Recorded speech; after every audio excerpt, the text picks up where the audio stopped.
자, 오늘 우리 함께 봉독한 말씀 통해서 연단의 자리, 밧단 아람이라는 제목으로 함께 은혜를 나누겠습니다. 우리 계속해서 특별한 장소, 우리의 인생에 기억할 만한 장소, 성경 인물 중 야곱과 함께 그 장소를 탐험하는 그런 시간을 가지면서 우리에게도 그런 장소에 어떤 영적인 경험과 그러한 은혜들이 있다는 것을 살펴보는 시간을 갖고 있습니다. 이미 오랜 세월을 이렇게 하나님의 은혜 가운데 살아오신 어른들은 더 잘 아실 거예요. 세월에는 리듬이 있다는 걸. 때로는 길게, 때로는 아주 짧게, 그냥 밋밋한 듯 흐르는 것이 아니라 세월은 그렇게 장단의 리듬이 있습니다. 우리의 인생은 세월의 장단에 맞춰 춤을 추며 살아가는 것이 하나님 앞에 정말 기쁘고 감사한 인생이 되겠지요. 여러분, 야곱의 이 베델 체험은 아주 짧지만 강렬한 체험이었어요. 그래서 그 자리에서 그는 하나님을 만났고 하나님의 약속을 받았죠. 근데 오늘은 우리가 그것과는 좀 정반대의 의미에서 아주 길게 이어진 야곱의 생애의 한 면을 보게 됩니다. 아주 사뭇 다른 장소이죠. 밧단 아람이라고 하는 장소가 바로 그렇습니다. 이곳은요, 야곱의 어머니 리브가의 고향이었습니다. 자, 그래서 지금 야곱과 에서가 장자권 문제로 서로 불화와 다툼이 생기고 에서는 야곱을 죽일 생각까지도 막 하고 있어서 어머니가 중재를 하죠. 그래서 아들에게 잠시 좀 피신해 가 있어라 해서 보낸 곳이 밧단 아람이에요. 그 밧단 아람이라고 하는 넓은 지역에 하란이라고 하는 성읍, 거기에 바로 이 리브가의 오라비 라반이 살고 있었거든요. 성경 말씀을 같이 보시죠. 내 아들아, 내 말을 따라 일어나 하란으로 가서 내 오라버니 라반에게로 피신하여 내 형의 노가 풀리기까지 몇 날 동안 그와 함께 거주하라. 이때는 몰랐어요. 리브가도 몰랐고 야곱도 몰랐어요. 그래, 형이 성질 좀 사나우니 지금 괜히 잠자는 자의 코털을 뽑은 격이 되어서 힘들겠다. 잠깐만 이 화가 누그러질 동안만 며칠 피신해 갔다 오렴, 그런 줄만 알았어요. 근데 여러분, 그 몇 날이 야곱의 생애에 가장 중요한 한 토막, 자그마치 20년의 세월이 될 거라고는 이때는 몰랐어요. 꿈엔들 몰랐어요. 근데 그렇게 야곱의 인생이 진행되는 것이죠. 이때까지 야곱의 인생관, 그의 목표는 무엇이었겠습니까? 빨리 성공하자, 이거였어요. 그는 인생의 최단 경로를 원했던, 갈망했던 사람입니다. 그러니까 형도 속이고 아버지도 속이면서까지 장자의 그 고난과 축복에 집착했던 거죠. 그게 자기가 빨리 출세할 길이라 믿었기 때문에. 근데 여러분, 인생의 고속도로가 쭉쭉 열릴 것으로만 알았던 그에게 오히려 열린 문은 구불구불 우회하고 돌아가고 하는 그 국도처럼 말이죠.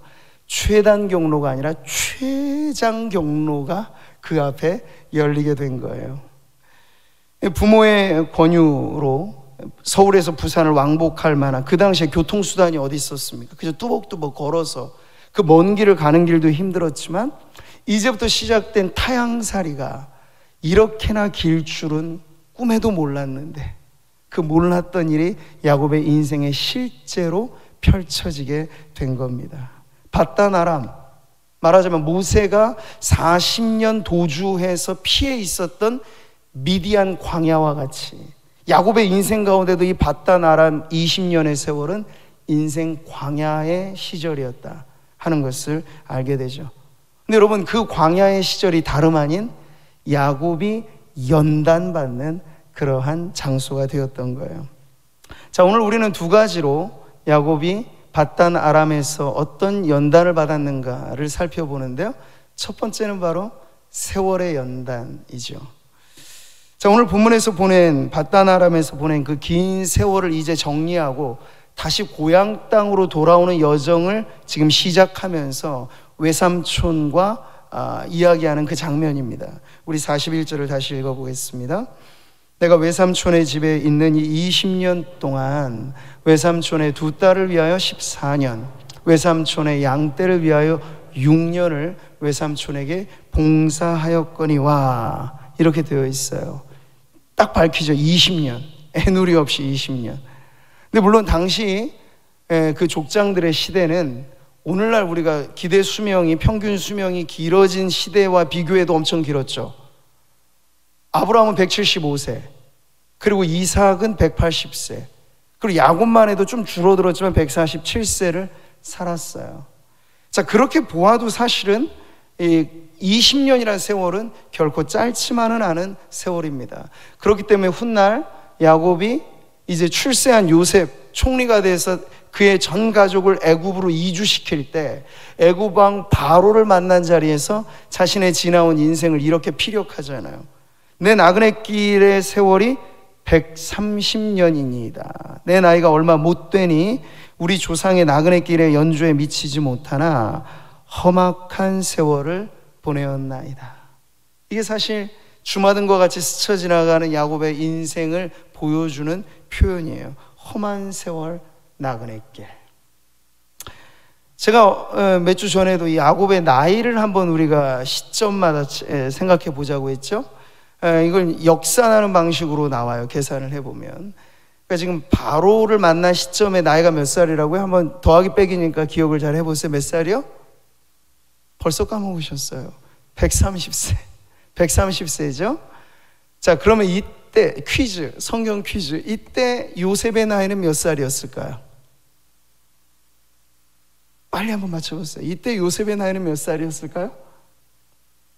아는데 답을 안 하시는 거죠? 17? 아, 너무 꽃다운 나이로 잡으셨고요. 그건 이제 하나님 앞에 꿈을 꾸게 되는 나이이죠. 이때 요셉 나이는 추정하면 정확하게 나와요. 39세입니다. 30세 때 애굽의 총리가 되잖아요. 그리고 나서 7년 풍년, 7년 흉년의 기간이 옵니다. 근데 풍년의 기간은 다 이미 지났어요. 야곱이 바로 앞에 서서 이주한 시점은 성경에 정확하게 나와 있죠. 흉년이 시작된 2년이 경과된 시점이에요. 그럼 풍년 7년, 흉년 2년이 경과된 시점이면 9년의 세월이 지났죠. 그러니까 요셉의 나이는 30세 때 총리되고 지금 시점에서 39살이에요. 자, 이젠 간단한 문제예요. 더하기 빼기입니다. 자, 그러면 요셉은 야곱이 몇 살 때 태어났을까요? 이거 계산기를 두드리지 않아도 암산을 하셔도 나올 텐데 몇 살 때요? 91세 때. 그렇죠. 딱 나와. 그러니까 지금 우리의 이 어떤 아이를 놓고 하는 그런 것과 비교하면 이 시대는 확연히 차이가 나는 시대이기도 해요. 근데 여러분, 야곱의 할아버지 아브라함도 100세 때 아이를 낳았어요. 그러니까 91세 때 거의 막둥이 격에 되는, 물론 베냐민을 더 낳기는 하지만 요셉을 91세 때 놓았다는 게 그리 놀랄만한 이야기는 아닌 겁니다. 자, 그래요. 그런데 이제 저희가 하나 더 계산해 볼 것이 있어요. 91세 때 요셉을 놓았다 치는데 오늘 말씀에도 나와 있듯이 야곱이 말이죠, 이 라헬과 레아 그리고 비라와 실바 이 여인들을 통해서 아이를 놓는 기간이 도합 몇 년 정도의 세월이 흘렀을까요? 라헬과 레아를 위해 몇 년 봉사했다고 합니까? 14년을 봉사했다고 하잖아요. 자, 그러면 요셉은 거의 이 당시 베냐민은 아직 태어나지 않았다 하더라도 거의 마지막 즈음에 태어난 아이로 보는 거죠. 그러면 요셉이 태어난 나이가 야곱에겐 91세인데 여기서 야곱이 처음에 밧단 아람에 이르게 된 시점은 몇 살이라 추정할 수 있을까요? 네? 더하기 빼기죠. 이것도 약 7세 정도가 나온다는 거예요. 그러니까 지금 우리가 생각할 때 야곱이 도망자가 돼서 밧단 아람으로 간 시기가 열혈 청춘의 때가 아니란 말이에요. 147세를 살았지만 그래도 인생에 거의 꺾어지면 우리가 100세라고 중반 50대, 우리 나이로 말하면 50대를 이미 넘어선 그런 시점에 그의 인생이 아주 긴 연단의 과정에 돌입하게 되었다는 걸 우리가 알게 되는 거죠. 말하자면 야곱 나이 인생에 우리의 몸으로 말하면 허리춤에 해당되는 하프타임을 지나 전반전 끝나고 이제 후반전을 시작하는 아주 중요한 찰나에 딱 그 중간 허리에 20년이 꼼짝 마라 하고 바단 아람이라고 하는 아주 생경한 낯선 땅 타향살이를 하면서 하나님께서 야곱의 발을 묶어 놓으셨어요. 그 기간을 지금 우리는 20년의 세월로 보는 거죠. 자, 여러분, 우리는 아직 분단 국가이기 때문에 우리 열혈 청춘, 특히나 우리 아들들은 원하지 않아도 사실은 군 복무가 의무로 지금 책임을 짊어지고 있습니다. 많이 단축돼서 1년 6개월이에요. 육군은. 그래도 우리 아이들에게 군대 가는 게 정말 어디 소풍 피크닉 가는 것처럼 좋냐 물어보면 그렇게 말할 나이는 거의 없어요. 우리 젊음의 시간을 썩히는 시간이라 생각하는 것도 우리가 충분히 이해할 만도 하죠. 근데 그렇게 생각해 보면 지금 야곱에게 있어서 아주 중요한 인생의 시기 이 20년을 하나님께서 묶어 놓으셨다, 길게 연단하셨다라고 하는 것은 결코 쉽지만은 않은 세월이었다는 걸 알 수 있을 겁니다. 자, 그럼에도 불구하고 여러분, 이제 우리가 살펴보는 건 왜 하나님께서는 베델의 기막힌 체험 이후에 하나님 만나고 인생 역전되고 하면 거기서부터 쫙 펼쳐지면 좋은데 그 시점으로부터 20년의 세월을 하나님은 연단의 긴 세월을 통과하게 하셨을까? 이게 우리가 묻는 질문이에요. 야곱에게만 이 시간이 필요했을까 해보면 그렇지 않다는 거죠. 하나님이 야곱의 인생을 사용하시려고 할 때 하나님은 1.1획도 흐트러짐이 없으신 분이고 하나님은 절대 손해보던 장사를 안 하시는 분이라 우리가 믿는다면 하나님께서 어찌어찌 하다 보니까 20년 세월 훅 지나갔네 이렇게 말씀하시는 게 아니라 정확한 하나님의 계획 가운데 야곱의 인생에 20년이라고 하는 세월의 연단이 필요했던 거죠. 여러분, 큰 그릇은, 작은 사이즈의 그릇은 뭐 이런 거 뚝딱하면 공장에서 찍어내는 거 시간 얼마 걸리겠습니까? 그런데 장인의 솜씨로 만드는 큰 항아리를 생각해 보세요. 그게 어디 쉽게 만들어질까요? 큰 그릇은 오래 빚게 마련입니다. 자, 이와 같이 하나님께서는 축복을 받아 누릴 그릇으로 야곱의 인생을 빚으실 때 긴 세월의 연단을 가하셨다는 것, 그만큼이나 야곱을 큰 그릇으로 지금 빚으시겠다 하는 하나님의 작정과 계획이 바로 여기에 있다는 걸 알 수 있죠. 여러분, 이 원리는 분명합니다. 하나님의 은혜가 폭포수처럼 쏟아진다 해요. 근데 여러분의 믿음의 그릇이 요만하면 어떨까요? 다 넘쳐나죠. 소나기 장대비 내리면 여러분 그릇을 받쳐보세요. 그러면 그릇 크기만큼 담겨지는 거예요. 작은 밥그릇 같은 그릇, 믿음의 그릇으로 소유하고 있으면 남들 다 은혜 받고 해도 내 밥그릇 정도 차고 나면 흘러가는 거예요. 그럼 여러분, 믿음은 크면 클수록 좋은 것입니다. 깊으면 깊을수록 좋은 것입니다. 그래야 여러분, 하나님의 은혜는 무제한의 은혜예요. 하나님의 은혜는 모자람이 없어요. 다만 문제는 우리의 그릇이 작고 때로는 우리의 그릇이 깨어져 있는 그릇이면 은혜 받아도 줄줄 새는 거죠. 당장에는 은혜의 소낙비가 내리면 차 보여요. 그러나 비가 뚝 그치면 어떨까요? 구멍난 그릇은 삽시간에 물이 다 줄줄 새나가는 거죠. 왜 오늘날의 많은 성도들이 은혜의 지구력이 이렇게 약해졌을까 보면 무언가 다 깨진 그릇들이 있다는 걸 알게 돼요.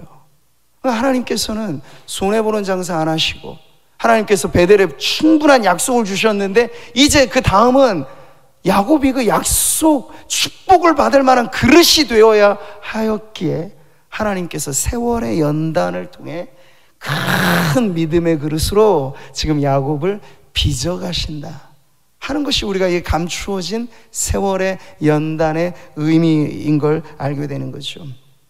야곱만 그렇게 빚으실까요? 아닙니다. 오늘도 기도하는 이 자리에 나온 성도님들도 하나님이 다 빚으시는 그릇됨을 여러분 믿으시기를 바랍니다.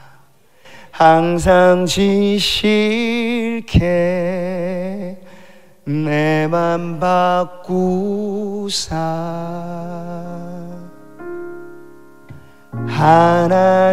하나님답게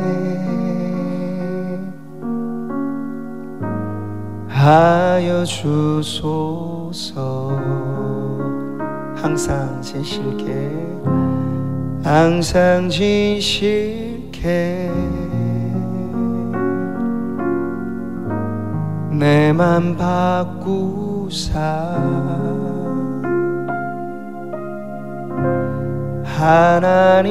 하나님답게 하여 주소서. 주는 토기장이 주는 토기장이 나는 지는 날 빚으소서. 날 빚으소서. 기도하오니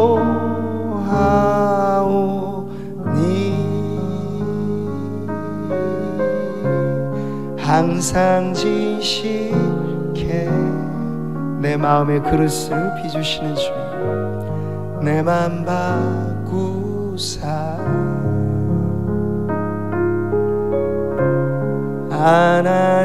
하나님답게 하여 주소서. 아멘. 오늘도 주님이 그 일을 하시는 거예요. 세월의 연단을 여러분 받으신다 느끼실 때 이건 길고 지루한 작업이에요. 솔직히 그래요. 속전속결이 안 통합니다, 세월의 연단에는. 근데 그 나름의 아주 분명한 하나님의 역사가 있어요. 빚으시는 거죠. 아주 정성껏 빚으시는 거예요. 우리는 진흙이요 주는 토기장이이시니 우리는 다 주의 손으로 지으신 것이니이다. 하나님 나라에는요 기성품은 없어요. 여러분 공장에서 막 찍어내는 일회용 플라스틱 그릇처럼 여러분의 인생이 그럴 거라 착각하신다면 그건 하나님을 너무 오해하는 거예요. 하나님은 우리를 그렇게 말씀하지 않으셨죠? 너희는 다 그의 지으신 바라 말했을 때는 포이에마, 걸작품이란 말이에요. 걸작품. 아니 눈의 결정도 같은 게 없이 만드신 우리 하나님이 사람 75억 아니 80억의 현생 인류 이 시대의 수많은 사람 중에도 나와 똑같은 사람 아무도 없게 하나님 만드신 그 이유가 뭘까요? 날 그렇게 빚으신다는 거죠. 정성 들여 하나님은 만드시는데 제발이지 제가 부탁드리고 싶은 건 여러분 스스로가 자기를 기성품 취급하지 마시라는 거예요. 일회용품처럼 막 쓰지 마시라는 거예요. 하나님 나라에 여러분은 매우 소중한 수공품이에요. 하나님이 아껴 쓰시고 즐겨 쓰시고 귀히 쓰시는 그릇이 바로 나이다 라고 하는 그러한 믿음을 여러분 가지시기를 축복합니다. 바로 그렇게 우리를 만드시려고 하나님께서 오랜 시간을 두고, 하나님은 시간을 지루해하지 않으시는 영원한 분이니까 얼마든지 주님은 그 시간을 지불하실 용의가 있어요. 근데 그 시간이 길고 짧은 건 우리의 어떠함에 좀 달려 있기도 하겠죠. 근데 어쨌든 하나님은 공을 들여서 세월의 연단으로 한 영혼 한 영혼을 빚어 가신다는 거예요. 그래서 오늘 우리가 알아야 될 건 야곱에게만이 아니라 이 세월의 연단은 누구에게나 필요한데 특히 나에게, 이제 우리 각자에게 적용하는 거죠. 나에게 이 세월의 연단은 필요하다라는 거예요. 근데 여러분 요즘에 사람들이 가지고 있는 시간관은 어떻습니까? 사실 뭐 틀린 것은 아닌데 시간 절약하자, 아껴 쓰자, 시간이 돈이다 뭐 이런 얘기들은 우리가 다 동의해요. 맞는 말입니다. 근데 너무 그렇게만 강조하다 보니까 마치 현대인들은 자기 스케줄표가 얼마나 빡빡하냐를 두고 내가 이런 사람이야를 과시하는 것 같아요. 그러니까 촘촘하게 빈틈없이 자기의 인생 스케줄이 있으면 내가 좀 성공한 사람이 있냐 생각하는 거죠. 근데 여러분 그러면서 놓치는 게 있다는 거예요. 그게 뭐죠? 숙성이라고 하는 걸 잃어버려요. 숙성이 뭡니까? 익어가는 시간이죠. 생선회처럼 날 것 그대로를 먹었을 때 제맛인 음식도 있습니다만 몸에 더 좋은 발효 음식은 숙성을 거칠 때 제맛을 갖게 됩니다. 하나님 보시기에 인생도 마찬가지죠. 팔딱팔딱 뛸 만한 날것의 인생도 뭐 좋아 보여요. 생기발랄해 보고 좋아 보여. 그러나 여러분 정말 인생의 진가, 풍미, 깊은 맛은 세월의 연단을 통해 숙성된 영혼에게 나오는 그러한 맛이라는 걸 여러분이 아셔서, 저는 그래서 오늘 이 자리에 계신 어르신들을 축복하고 싶어요. 세월 지나갈수록 이 세상은 실용성 혹은 생산성 이런 걸로 가지고 자꾸 사람들을 빨리 은퇴하면 은퇴 이후에 내 인생은 아무런 쓰임이 없는 것처럼 그렇게 만들어버리잖아요, 세상은. 근데 하나님의 나라는 그렇지 않습니다. 오히려 더 그윽한 향기를 바라면서 70대보다 80대가, 오히려 80대보다 90대가 하나님께서 더 그윽한 향기로, 그윽한 맛으로, 그윽한 그러한 정말 인생으로 빚어가신다 하는 사실을 깨달으시고, 하나님과 더불어서 세월을 지나가신 우리 어르신들 절대로 이 세상에서 기죽지 마시고 어깨 딱 펴시고 하나님 앞에 내가 여전히 사명이 있어 이 자리에 있습니다라고 하는 분명한 사명의식 가지고 살아가시기를 축복합니다. 우리 편에서는 사실 지루한 기다림일지 모르나 여러분, 하나님은 이게 꼭 필요하기 때문에 때론 세월의 연단을 거치게 하신다는 걸 여러분 다시 기억하십시오. 왜 아브라함에게 자식 주겠다 약속하시고선 25년이나 뜸들이고 주셨겠어요? 하나님께서 약 올리려고 그러신 건 아닐 거잖아요.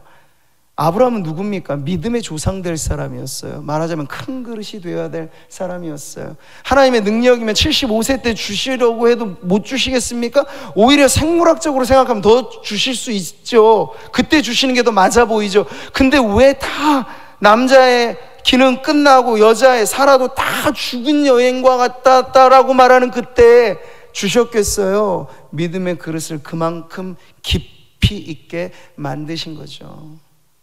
여러분, 모세가 왜 꼬부랑 할아버지, 지금 우리로 말하면 80세 때 지도자로 발탁이 됐겠습니까? 40년의 긴 세월 광야에서 왜 단련시키셨겠어요? 그냥 작은 일에 글을 쓰시려는 게 아니고 민족의 지도자로 그를 세우시려 했던 거예요. 그러면 어마어마한 그릇이 필요했어요. 그 수많은 사람들 얼마나 아등바등하면서 조금만 문제 있으면 악에 받쳐서 막 달려들고 그런 사람들 천지인데, 모세가 40세 열혈 청춘이었던 때 지도자가 됐으면 이거 못 버팁니다. 그런데 여러분, 세월의 강물에 그를 푹 담궜다가 세월의 연단을 통해 끄집어내시니까 이제는 제법 감당할 만한 그릇이 되었던 거예요. 야곱에게도 하나님께서는, 야곱의 인생이 지금 3대로 이어지면서 매우 중요한 위치에 있거든요. 족장의 시대를 지나 이제는 이스라엘이라고 하는 민족의 단위로 뛰어넘어갈 때 그 교도부 역할을 야곱이 했어요. 그러니까 하나님은 야곱을 아주 중요하게 다루실 수밖에 없었던 거죠. 자, 우리는 이 연단의 자리 밧단 아람에서 이렇게 세월의 연단을 거친 야곱의 모습을 보는데, 한 가지 더 있어요. 세월의 연단만이 아니라 야곱을 하나님께서 큰 그릇으로 빚으실 때는요, 관계의 연단도 받게 하셨어요. 오늘 야곱의 삼촌 라반과의 대화를 보면 나오죠. 같이 읽어보겠습니다. 내가 외삼촌의 집에 있는 이 20년 동안 외삼촌의 두 딸을 위하여 14년, 외삼촌의 양떼를 위하여 6년을 외삼촌에게 봉사하였거니와 외삼촌께서 내 품삯을 10번이나 바꾸셨으며. 하나님은 또 다른 도구로서 야곱을 연단하셨는데 그 또 다른 도구가 무언가? 바로 외삼촌 라반, 사람이라고 하는 관계 연단을 하나님께서 하셨던 겁니다. 뛰는 놈 위에는 나는 놈이 있다. 이게 꼭 야곱에게 적용돼요. 그 전까지만 해도 야곱의 머리가 얼마나 비상한지, 형 속여 아버지 속여 장자권 빼서 축복도 받아, 이때까지는 진짜 거칠 것이 없어 보였어요. 그런데 제대로 된 임자를 만났죠. 라반은 언제나 야곱의 한 수 위에 있는 사람이었어요. 속이는 것에 능통한 야곱이잖아요. 근데 그 외삼촌 라반은 10번이나, 여기 10번이라고 말하잖아요. 품삯을 바꿨어요. 그러니까 여러분, 지금 야곱이 살아온 세월은 평생에 속이는 자였거든요. 그 이름의 뜻이 발 뒤꿈치를 붙잡는다라는 뜻과 함께 속여 넘기다라는 뜻도 있어요. 근데 야곱의 품성이 평생 지 이름대로 속여왔던 세월이었는데, 밧단 아람 20년 보내는 동안에 적수를 만나 외삼촌 라반에게 속임을 당하는 20년 세월을 지금 보내왔어요. 대단한 임자를 만난 거죠. 부모의 명을 따라서 그는 바단 아람에 가서 제일 먼저 목표로 했던 것이 믿음의 배우자를 찾는 것이었습니다. 그래서 그가 눈에 들어왔던, 그 당시에는 동족 혼이 가능했던 시대이고 문화였으니까요. 그래서 외삼촌의 딸, 그의 눈에 들어왔던 라헬에게 꽂혔어요.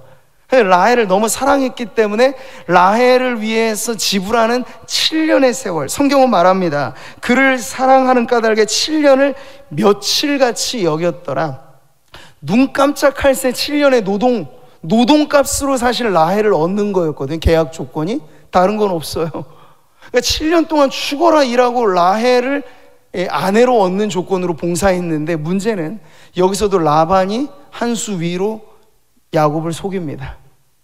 당시에는 중혼 제도가 있었어요. 그 여러 명의 아내를 맞이할 수 있었던 거예요, 중혼 제도라는 게. 근데 그것에 더해서 라반이 말하기를 우리 지방의 풍속은 절대로 시집 보낼 때 동생을 언니보다 앞세우지 않는다.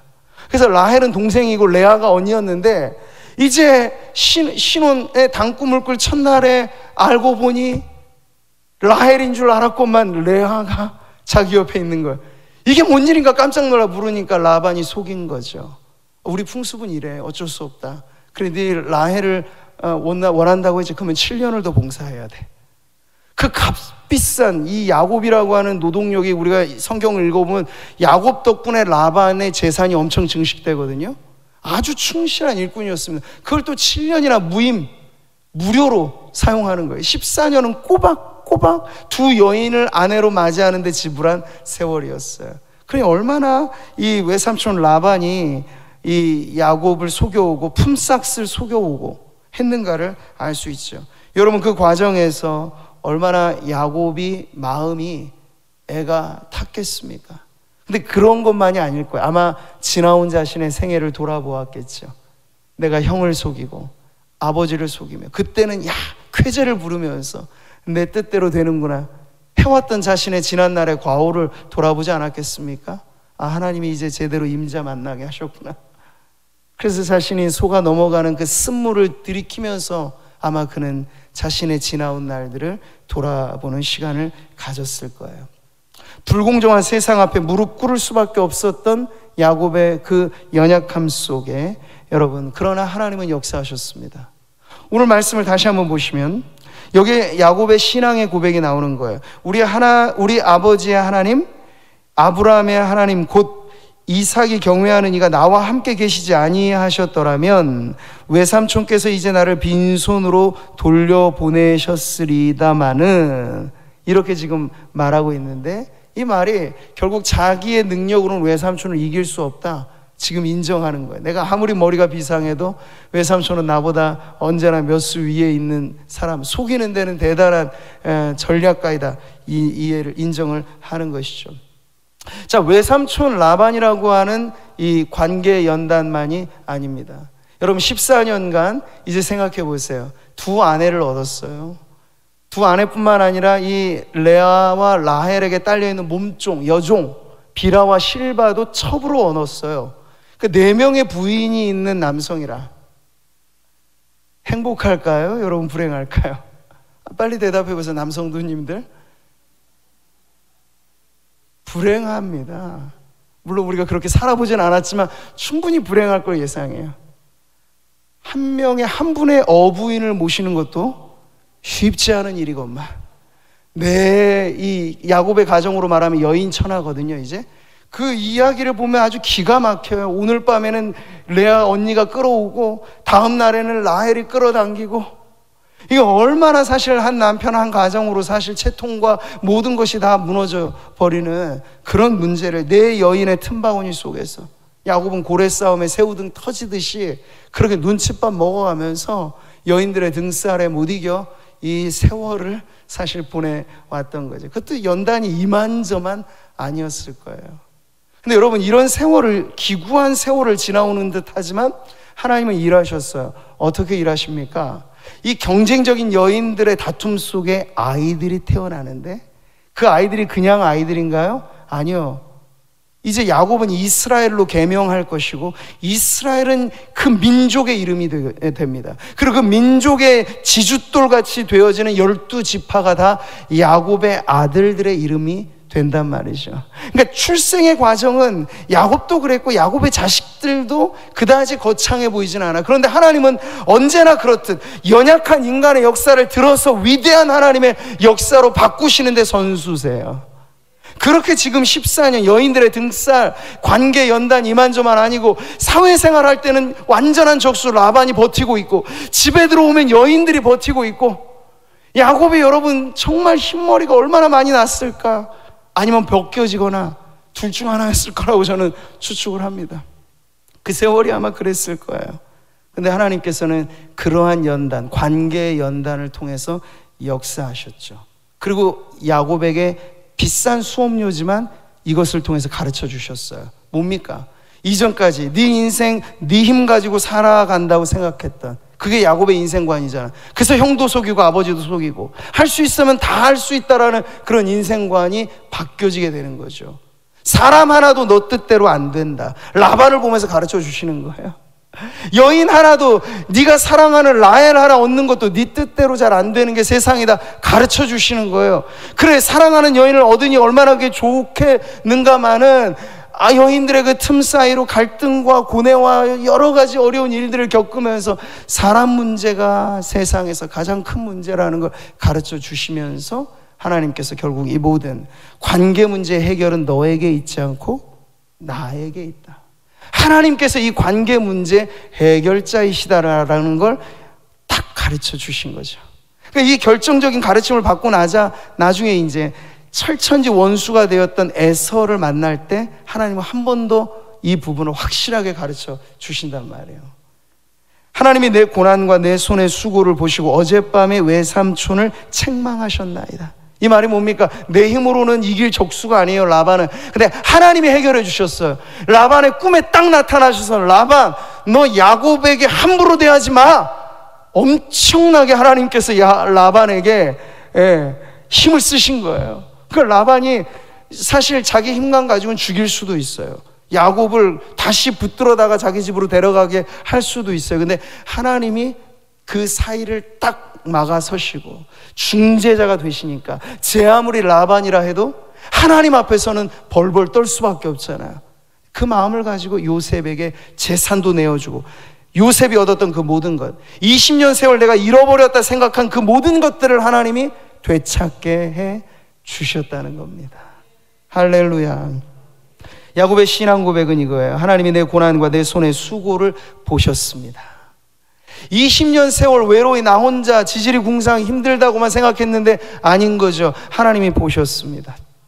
20년 전에 베델에서 만난 하나님은 어디 먼데 가신 게 아니에요. 내가 너와 함께하리 약속하셨잖아요. 내가 너와 함께 있어 내가 어디로 가든지 너를 지키며 너를 이끌어 이 땅으로 돌아오게 할지라 말씀하신 그대로 하나님께서 낮이나 밤이나 낮이나 야곱과 함께 하셨기에 때가 차서 이제 세월의 연단 끝나고 관계 연단을 다 받고 나서 이제 되었다. 돌아와라.